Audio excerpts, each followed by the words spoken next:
Hello my dear students and my dear viewers. Welcome to learn-o-mania. मैं Husaini sir आपका स्वागत करता हूं। आज हम ITI बच्चों के लिए जो refrigeration and air conditioning course में पढ़ते हैं, इन बच्चों के लिए स्टडी ऑफ टूल्स इस टॉपिक का फोर्थ पार्ट करेंगे। तो चलिए ज़्यादा देरी न करते हुए फोर्थ पार्ट स्टार्ट करते हैं। हमने लास्ट पार्ट में रेफ्रिजरेंट सर्विस सिलेंडर यहाँ तक स्टडी किया था। तो चलिए आज का पहला टूल स्टार्ट करते हैं। टूल का नाम है compound gauge and pressure gauge. ये हम हमारी फील्ड में किसी सिस्टम में प्रेशर देखने के लिए, किसी सिस्टम में वैक्यूम कितना है देखने के लिए जो गेजेस इस्तेमाल करते हैं वो है pressure gauge and compound gauge. देखिए यहाँ पर ये प्रेशर गेज है, this one is a pressure gauge, और ये जो है सेकेंड वन यहाँ पर ये कंपाउंड गेज है। Pressure gauge and compound gauge दोनों से प्रेशर देखा जा सकता है, लेकिन कंपाउंड गेज से हम वैक्यूम भी मेजर कर सकते हैं। प्रेशर गेज की रीडिंग देखिए 0 psig, ठीक है। हमारी फील्ड में जो प्रेशर गेज हम यूज करेंगे उसकी रीडिंग 0 psig। psig का फुल फॉर्म होता है पाउंड्स पर स्क्वायर इंच गेज। 0 psig से लेकर देखिए रीडिंग जो है लास्ट 500 psig तक की रीडिंग है, ठीक है। किसी किसी प्रेशर गेज में 0 से लेकर 300 psig, किसी किसी में 0 से लेकर 500 psig तक की रीडिंग होती है।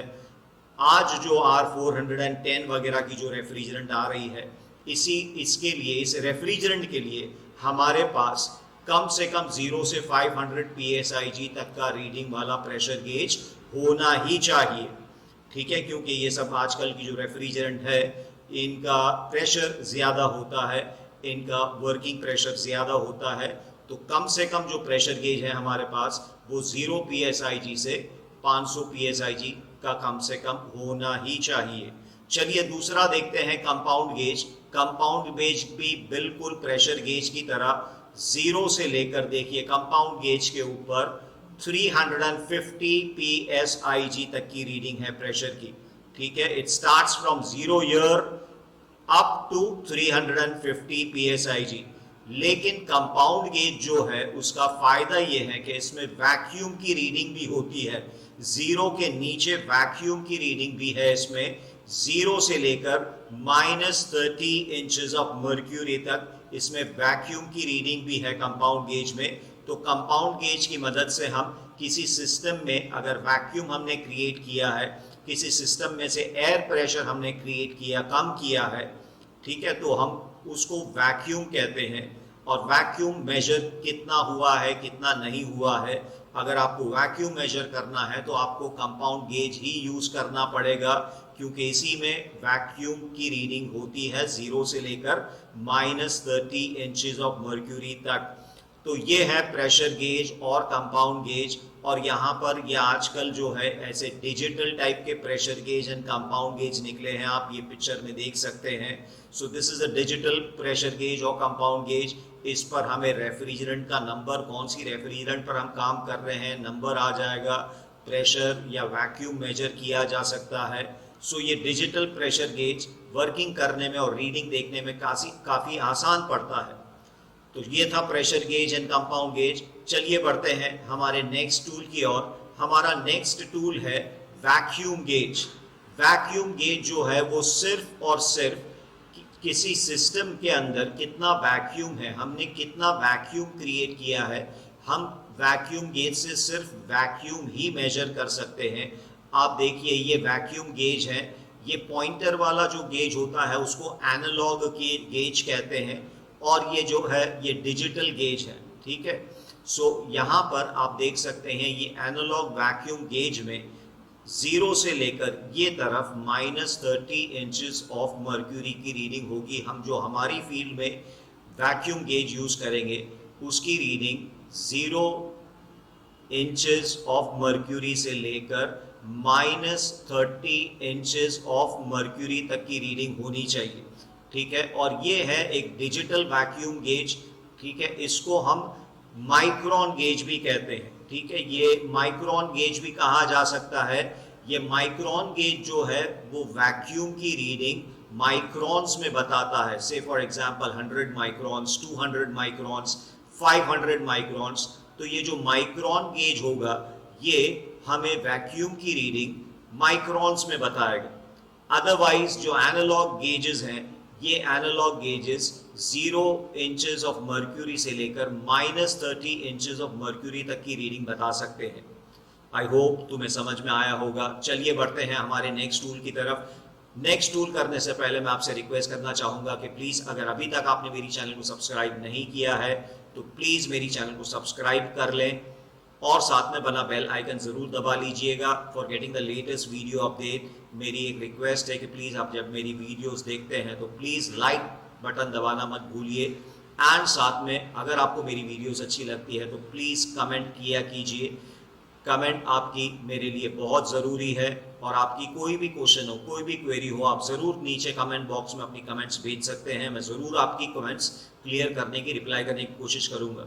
तो चलिए ये देखते हैं। देखिए ये है माइक्रॉन गेज, ठीक है, this is the digital micron gauge. आप देख सकते हैं ये जो फिटिंग है ये सिस्टम में ये फिटिंग लग जाएगी जहाँ पर आपको जो भी सिस्टम में रीडिंग देखनी है माइक्रॉन्स की, वैक्यूम की, वहाँ पर ये फिटिंग लगा देंगे और यहाँ पर हमें ये डिजिटल स्क्रीन है, यहाँ पर हमें माइक्रॉन्स में रीडिंग दिख जाएगी।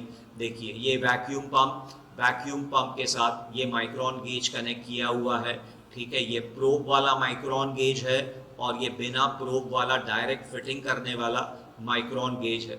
सो माइक्रॉन गेज जो है वो वैक्यूम मेजर करने के लिए इस्तेमाल किया जाता है, रिमेंबर दिस।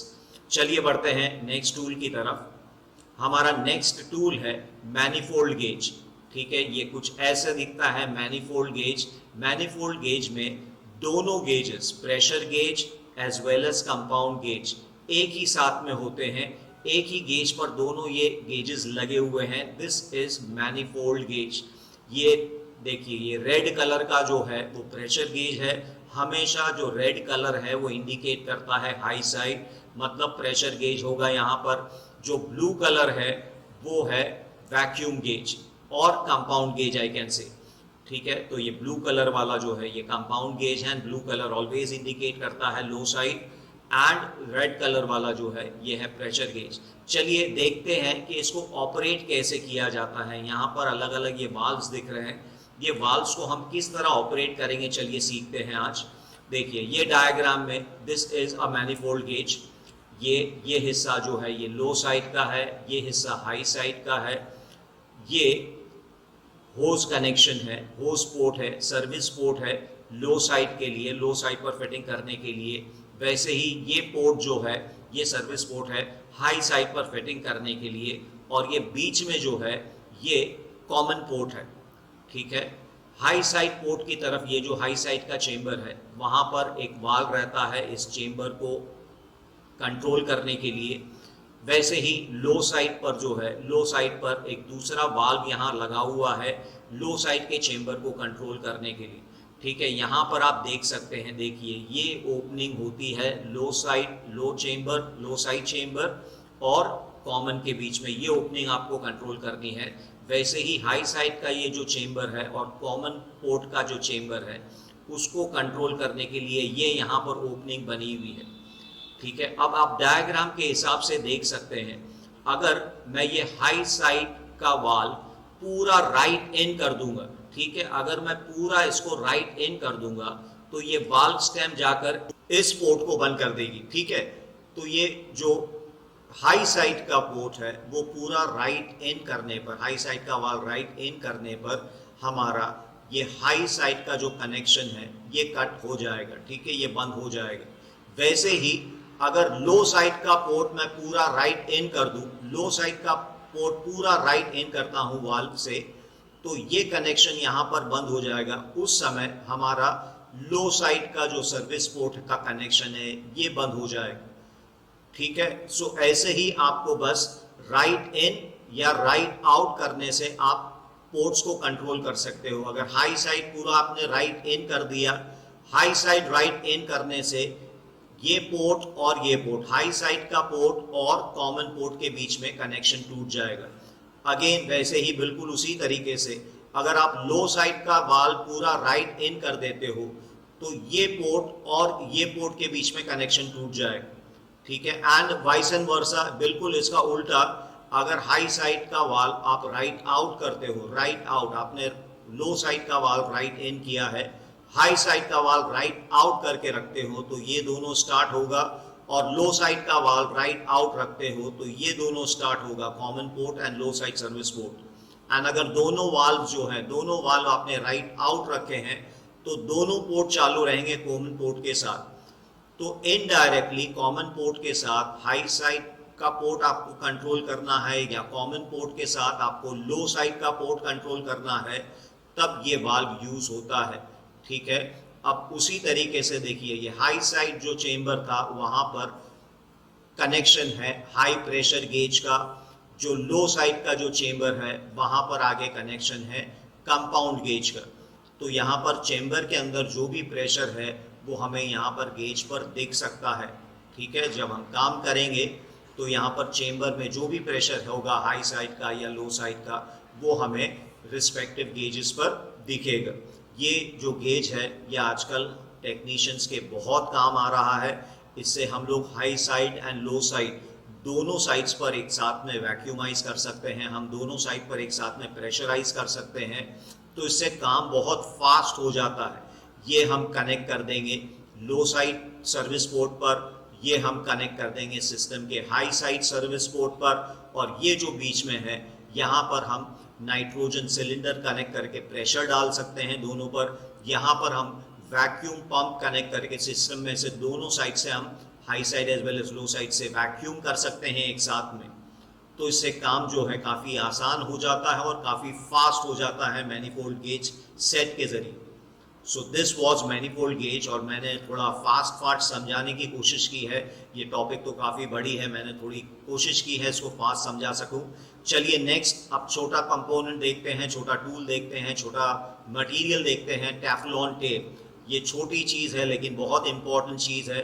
टेफ्लॉन टेप जो है थ्रेडिंग्स वगैरह के ऊपर, हमारे फ्लेयर फिटिंग की जो थ्रेडिंग्स होती है वो थ्रेडिंग अगर सही नहीं है, या हमारा फ्लेयर फिटिंग सही नहीं है, या हमारी फ्लेयरिंग सही नहीं हुई है, तो हो सकता है कि जो थ्रेडिंग में से गैस वगैरह का लीकेज होने के चांसेस हैं। तो जहाँ पर लीकेज होने के चांसेस हैं जो भी फिटिंग के ऊपर, हम वो टेफ्लॉन टेप वहाँ पर उसको इंसुलेशन की तरह, इंसुलेशन टेप जैसे वायर पर लपटी जाती है, ठीक है, इलेक्ट्रिक इंसुलेशन टेप, वैसे ही ये टेफ्लॉन टेप को हम लपट देंगे। इससे लीकेज होने के चांसेस काफ़ी कम हो जाते हैं, ठीक है। कोई पाइप कनेक्शन है, पाइप वाटर कूल कंडेंसर का या वाटर कूलर का, कोई भी तरह का पाइप कनेक्शन जिसमें पानी ड्रेन होता है, उसमें अगर कोई लीकेज तुम्हें प्रिवेंट करना है तो ये टेफ्लॉन टेप का इस्तेमाल किया जा सकता है, ठीक है। गैस की लाइन के लिए, ठीक है, रेफ्रिजरेंट लाइन के लिए जहां तक हो सके आपको टेफ्लॉन टेप का इस्तेमाल नहीं करना है। अगेन आई रिपीट, जहां तक हो सके आपको टेफ्लॉन टेप का जो है इस्तेमाल नहीं करना है। आप अपनी फिटिंग्स इतनी मजबूत, इतनी अच्छी बनाइए कि लीकेज का चांस ही ना रहे, टेफ्लॉन टेप के बगैर ही काम हो जाए। So again this is a Teflon tape, आप नाम याद रखिएगा। The next tool is a fin comb, ठीक है। फिन कोम एक ऐसा टूल है जिससे हम कंडेंसर इवेपोरेटर की जो फिन्स हैं वो फिन्स हम सीधी कर सकते हैं। कभी कभी क्या है, थोड़े टाइम के बाद, मशीन चलने के बाद या कोई फिजिकल डैमेज होने पर फिन्स जो है कंडेंसर के ऊपर लगी हुई फिन्स या इवेपोरेटर के ऊपर लगी हुई फिन्स, वो फिन्स दब जाती है, ठीक है। अब फिन्स दबने से वहां एयर सर्कुलेशन नहीं होगा। कंडेंसर और इवेपोरेटर में अगर एयर सर्कुलेशन होना बंद हो गया तो कंडेंसर की और इवेपोरेटर की एफिशिएंसी कम हो जाएगी। इनडायरेक्टली तुम्हारी जो सिस्टम है, एयर कंडीशनिंग सिस्टम या रेफ्रिजरेशन सिस्टम, उसकी भी एफिशिएंसी कम हो जाएगी, उतनी कूलिंग मशीन नहीं दे पाएगी। तो कंडेंसर और इवेपोरेटर की फिन्स जो है वो बिल्कुल स्ट्रेट होना चाहिए ताकि एयर पास होने में ज़रा भी तकलीफ, ज़रा भी परेशानी, ज़रा भी ऑब्स्ट्रक्शन ना हो। तो अगर फिन्स टेढ़ी हो गई है कोई तरह का फिजिकल डैमेज होने से और आपको फिन्स वापस से सही करनी है, तो फिन्स की साइज के हिसाब से ये आप फिन कोम सिलेक्ट कर सकते हो। देखिए ये एक तरह का एक डिज़ाइन का फिन कोम है और यहाँ पर ये सेट है जिसमें अलग अलग साइज के हिसाब से कंडेंसर और इवेपोरेटर की फिन्स के साइज के हिसाब से यहाँ पर आपको ये तीत दिख रहे हैं, ये तीत आपको मैच करने पड़ेंगे कंडेंसर पर बनी फिन्स के हिसाब से, इवेपोरेटर बनी फिन्स के हिसाब से। और फिर ये फिन्स को सिर्फ फिन्स के डायरेक्शन में आपको हल्के हल्के से सीधा सीधा चलाना है। ये जो तीत है ये अपने आप तीत जो है फिन्स को सीधा कर देंगे, ठीक है। तो ये होता है फिन कोम। एयर कंडीशनर, स्प्लिट यूनिट वगैरह की सर्विसिंग के हम लोग जाते हैं तो हमारे पास ये फिन कोम होना ज़रूरी है। चलिए बढ़ते हैं आगे नेक्स्ट टूल की तरफ। हमारा नेक्स्ट टूल है insulation tape, electric insulation tape. आपने सभी ने बिल्कुल ये चीज़ देखी ही होगी, इलेक्ट्रिक इंसुलेशन टेप। ये जो टेप है, अगर इलेक्ट्रिकल वायर्स आपको ज्वाइन करने हैं, कहीं पर आपने दो वायर्स को ज्वाइन किया है, वो जॉइंट के ऊपर हम ये इंसुलेशन टेप लगा देंगे ताकि कोई भी तरह का इलेक्ट्रिकल शॉर्ट या इलेक्ट्रिकल शॉर्ट सर्किट का खतरा न रहे। कोई भी इलेक्ट्रिकल कॉन्टैक्ट पॉइंट्स है वो आपको अगर सील करने हैं तो उसके ऊपर हम insulation tape, electrical insulation tape लगा देते हैं सेफ्टी के लिए, ठीक है। चलिए बढ़ते हैं नेक्स्ट चीज़ की ओर। The next one is a vacuum pump, ठीक है। वैक्यूम पंप जो है ये एक तरह का पंप है, जैसे घरों में, इंडस्ट्रीज में पानी का पंप होता है। पानी का पंप क्या करता है, पानी को सर्कुलेट करता है, एक बाजू से पानी खींचता है, दूसरी बाजू पानी को फेंकता है। ये वैक्यूम पंप जो हम हमारी HVAC फील्ड में यूज करते हैं, ये वैक्यूम पंप ये एयर को सक करता है, ये एयर को सक करने के लिए बना हुआ है, ठीक है। ये सिस्टम में से एयर को सक करेगा और उस एयर को ये एटमॉस्फेयर में बाहर छोड़ देगा। मतलब इनडायरेक्टली ये सिस्टम में से वैक्यूम क्रिएट करने काम आता है, सिस्टम में ये वैक्यूम क्रिएट करता है। तो कुछ इस तरीके से दिखता है वैक्यूम पंप। और हमारी फील्ड में हम लोग जो अच्छा वैक्यूम पंप है वो 2 स्टेज रोटरी वैक्यूम पंप, ठीक है। हमारी फील्ड में सबसे अच्छा 2 स्टेज रोटरी वैक्यूम पंप माना जाता है। अगर आपको वैक्यूम पंप वगैरह ख़रीदना है तो आप 2 स्टेज रोटरी वैक्यूम पंप ही खरीदिए।